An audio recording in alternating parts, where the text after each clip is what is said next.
परीक्षेमध्ये अशा प्रकारचा प्रश्न दिसलात ना, की येडवण्याचं कारण आहे. कॅल्क्युलेशन करू डोकं फुटायचं काम आहे. पण आपल्याजवळ एकदम भन्नाट ट्रिक आहे, ज्याला मिक्सचर ॲलिगेशन पद्धत असं म्हणतात. ही पद्धत तुम्ही 9 ते 10 प्रकारामध्ये वेगवेगळ्या प्रकारामध्ये वापरू शकता. सरळ व्याज असू द्या, हे अशा प्रकारचे गणित असू द्या, सरासरी असू द्या, वयवारी असू द्या, भरपूर ठिकाणी ते लागू होतं. बघा, आता डायरेक्ट सोडवायला जाऊया. काय दिलेलं आहे? संपूर्ण कर्मचाऱ्यांचा पगार किती आहे? ₹3200 महिना आहे. मग आता संपूर्ण कर्मचाऱ्यांचा पगार बरोबर मध्ये लिहायचा, कारण की त्याच्यामध्ये काय दिलेलं आहे बघा, अधिकारी आणि गैर अधिकारी असे 2 वर्ग आहेत. मग ते बरोबर मध्ये लिहिलं ना, त्याचं तिरकस वजाबाकी करायची असते. मी इकडे लिहितो अधिकारी, ठीक आहे ना, अधिकारी, आणि इकडे लिहितो गैर अधिकारी. अशा प्रकारे विभाजन केलं त्यांचं, ठीक आहे ना. अधिकाऱ्यांचा सरासरी पगार आहे 6800, ते लिहिलं इकडे 6800.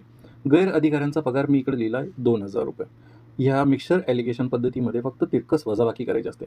मोठ्या संख्येतून लहान संख्या वजा केली, इथे 2 शून्य, आणि ह्या दोघांची वजाबाकी केली तर हे 6 येतील आणि हे 3 येतील, 3600, ठीक आहे. आणि इकडे ह्या दोघांची वजाबाकी केली, मोठ्या संख्येतून लहान संख्या वजा केली, तिकडे लिहायची. 3200 मधून 2000 वजा केली तर ती येतील 1200. मग आता ह्याचं नेहमी गुणोत्तर काढायचं. हे 2 संख्यांचे 2 शून्य कटले, 12 एका 12, 12 त्रिक 36, म्हणजे एकास 3 या प्रमाणात ते असणार आहे. म्हणजे अधिकारी जर 1 असेल तर गैर अधिकारी 3 असायला पाहिजे. ह्या रेशोमध्ये त्यांचं प्रमाण आहे. पण त्यांनी दिलं गणितामध्ये अधिकाऱ्यांची संख्या 1 नसून 5 आहे. मग 1 नसून हे जर 5 आहे तर ह्याला 5 ने गुणाला, तर ह्याला सुद्धा 5 ने गुणा, म्हणजेच गैर अधिकाऱ्यांची संख्या ही किती आहे? 15 असेल. ऑप्शन क्रमांक 3 हे तुमचं उत्तर असेल.